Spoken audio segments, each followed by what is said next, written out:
പിതാവായ ദൈവത്തിനും ദൈവത്തിൻ്റെ സൃഷ്ടികളെ ജ്ഞാനത്താൽ പരിപാലിക്കുന്ന യേശു കർത്താവിനും സ്തുതിയും മഹത്വവും ഉണ്ടായിരിക്കട്ടെ.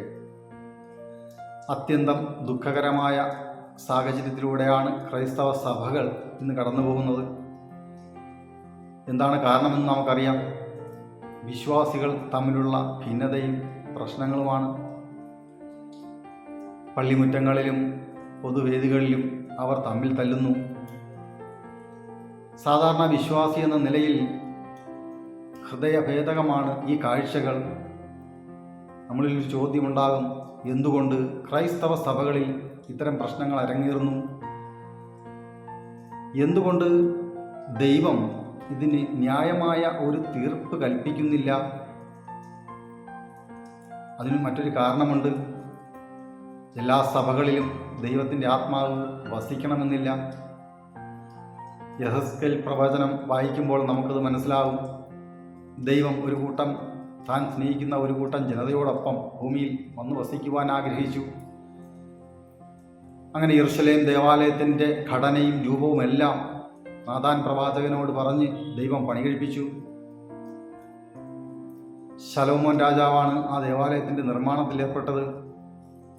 ഉദ്ഘാടന ദിവസം തന്നെ ദൈവത്തിൻ്റെ ആത്മാവ് ദേവാലയത്തിൽ വന്നു വസിച്ചു. എന്നാൽ അധികകാലം ദൈവത്തിൻ്റെ ആത്മാവിന് അവിടെ വസിക്കുവാൻ കഴിഞ്ഞില്ല. ദേവാലയം വിട്ട് കിഴക്കുള്ള ഒരു മലയുടെ മുകളിലേക്ക് ദൈവാത്മാവ് പോയതായി ലേഖനത്തിൽ എഴുതപ്പെട്ടിരിക്കുന്നു. എന്തായിരിക്കണം ഇതിനുള്ള യഥാർത്ഥ കാരണം? തീർച്ചയായും ദൈവത്തിന് വിരുദ്ധമായ പ്രവർത്തനങ്ങളും ദൈവത്തിന് വിരുദ്ധമായ തീരുമാനങ്ങളും തന്നെയായിരിക്കണം. ദൈവത്തിന് വിരുദ്ധമായ ഒരു തീരുമാനമെടുത്ത ബാബിലോൺ ജനതയുടെ അവസ്ഥ നമുക്കറിയാം. ബാബിലോൺ ജനത ഒരു വലിയ ഗോപുരമുണ്ടാക്കുവാൻ തീരുമാനിച്ചു. എന്തിനു വേണ്ടിയാണെന്ന് വെച്ചാൽ, തങ്ങൾ ആരും പിരിഞ്ഞു പോകരുത്, ഈ ഗോപുരത്തിൻ്റെ ചുറ്റുവട്ടത്ത് എല്ലാവരും ഉണ്ടായിരിക്കണം. അങ്ങനെ വളരെ സന്തോഷത്തോടെ നമുക്ക് കഴിയണം. എന്നാൽ ദൈവത്തിൻ്റെ ആഗ്രഹം മറ്റൊന്നായിരുന്നു. ബാബിലോൺ ജനത ലോകമെമ്പാടും പോയി വ്യാപിക്കണം, തൻ്റെ സംസ്കാരം എല്ലായിടത്തും പരത്തണം. അതുതന്നെയായിരുന്നു. അങ്ങനെ ദൈവത്തിന് വിരുദ്ധമായ തീരുമാനങ്ങളിലൂടെ ബാബിലോൺ ജനത പ്രവർത്തനം ആരംഭിച്ചപ്പോൾ തന്നെ ദൈവത്തിൻ്റെ ഒരു ദൂതനെ അയച്ച് അവരുടെ ഭാഷ കലക്കിക്കളഞ്ഞു. ഭാഷ അറിയില്ലെങ്കിൽ നമുക്കറിയാം എന്തെല്ലാം ബുദ്ധിമുട്ടാണ് ഉണ്ടാവുക. നമ്മുടെ ആശയം മറ്റൊരാളെ ധരിപ്പിക്കുവാൻ കഴിയില്ല. അങ്ങനെ അവരുടെ നിർമ്മാണ ഘട്ടം പാതി വഴിയിൽ മുടങ്ങി. ഇഷ്ടിക ചോദിക്കുമ്പോൾ ചാന്ത് കൊണ്ടുവന്നു, ചാന്ത് ചോദിക്കുമ്പോൾ മറ്റു സാധനങ്ങൾ കൊണ്ടുവന്നു. ആകെ പ്രശ്നങ്ങളിൽ അവിടെ കലാശിച്ചു. ഇതുതന്നെയാണ് ആധുനിക സഭകളിലും സംഭവിച്ചത്. ഭാഷ കലങ്ങിപ്പോയിരിക്കുന്നു. ഒരാൾ പറയുന്ന കാര്യം മറ്റൊരു വിശ്വാസിക്ക് മനസ്സിലാകാൻ പറ്റാത്ത വിധം ഭാഷ കലങ്ങിപ്പോയിരിക്കുന്നു. അതിനുള്ള പ്രധാന കാരണം ദൈവത്തിൻ്റെ ഇടപെടൽ സാന്നിധ്യം നമ്മളിൽ ഇല്ല എന്നത് തന്നെയാണ്. സഭകളിലെല്ലാം നമ്മൾ രണ്ട് ശക്തികളെ ഉണ്ടാക്കി വച്ചിട്ടുണ്ട്.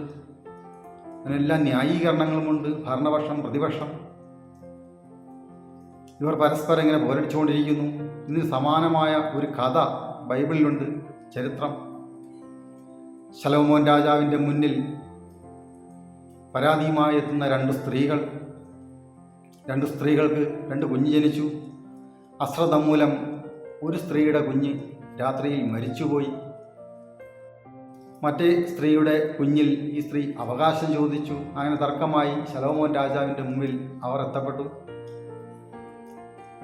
നീതിമാനായ രാജാവ് ആദ്യം ഒന്ന് ശങ്കിച്ചുവെങ്കിലും ന്യായമായ ഒരു തീർപ്പ് കൽപ്പിക്കുവാൻ അദ്ദേഹം തീരുമാനിച്ചു. കുഞ്ഞിനെ രണ്ടായി പിളർത്തുവാൻ വാൾ കൊണ്ടുപോരുവാൻ ആഹ്വാനം ചെയ്തു. അപ്പോൾ യഥാർത്ഥ കുട്ടിയുടെ അമ്മ ദുഃഖത്തോടെ പറഞ്ഞു, രാജാവേ, കുട്ടിയെ കൊല്ലരുതേ, അവൾക്ക് തന്നെ കൊടുത്തുകൊള്ളൂ, അവൾ വളർത്തട്ടെ. അത് ജീവിച്ചിരിക്കുന്നതെങ്കിലും എനിക്ക് കാണാമല്ലോ. ഈ ഒരു മനോഭാവം നമ്മിലുണ്ടാകണമെങ്കിൽ ഈ കണ്ട പ്രസ്ഥാനങ്ങൾക്ക് വേണ്ടി നമ്മൾ ജീവൻ കൊടുത്ത് അധ്വാനിച്ചിട്ടുണ്ടാകണം. നമ്മുടെ എന്തെങ്കിലും വിയർപ്പ് അതിൽ ഉണ്ടായിട്ടുണ്ടാകണം. എന്നാൽ മാത്രമേ നമ്മുടെ സഭ ഇങ്ങനെ കീറി മുറിക്കുമ്പോൾ നമുക്ക് വേദന ഉണ്ടാവുകയുള്ളൂ. വിട്ടുവീഴ്ച ഉണ്ടാകണമെങ്കിൽ നമ്മുടെ സഭ ജീവനോടെ ഇരിക്കണമെന്നുള്ള ആഗ്രഹം വേണം. അതിന് ആത്മാർത്ഥത വേണം. വിട്ടുകൊടുത്തുകൊള്ളുക. ഇഷ്ടമുള്ളവർ ഭരിച്ചുകൊള്ളട്ടെ.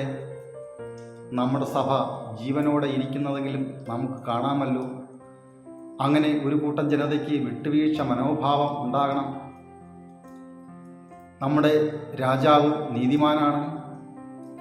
അധികം താമസമില്ലാതെ തക്കതായ ഒരു സംവിധാനങ്ങൾ നമുക്കുണ്ടാക്കിത്തരും. നല്ലൊരു ഭരണസമിതി നമുക്ക് തരും എന്നുള്ള പ്രത്യാശയിൽ നമ്മൾ പ്രാർത്ഥിച്ചുകൊണ്ടാണ് ഇരിക്കേണ്ടത്.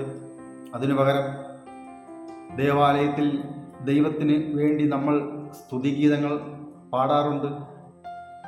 ദൈവത്തിൻ്റെ മുമ്പിൽ മാത്രം അവതരിപ്പിക്കുന്ന ആ ഗീതങ്ങൾ ഇന്ന് തെരുവോരങ്ങളിൽ പാടിക്കേൾക്കുന്നു.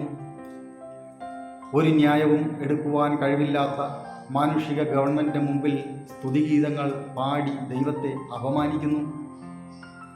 ഇത് തീർച്ചയായും നമ്മുടെ നാശത്തിന് കാരണമായി തീരും. പിശാച് നമ്മളെ നശിപ്പിക്കുവാൻ ഇതൊരു മുതൽക്കൂട്ടായി എടുക്കും. അത് തിരിച്ചറിയുക. നമ്മുടെ സ്തുതിഗീതങ്ങൾ നമ്മുടെ ദൈവത്തിന് നമ്മുടെ ദേവാലയത്തിൽ പാടി കേൾപ്പിക്കേണ്ടതാണ്. പൊതുസ്ഥലത്ത് നമ്മുടെ ദൈവത്തെ ഇങ്ങനെ അപമാനിക്കാതിരിക്കുക.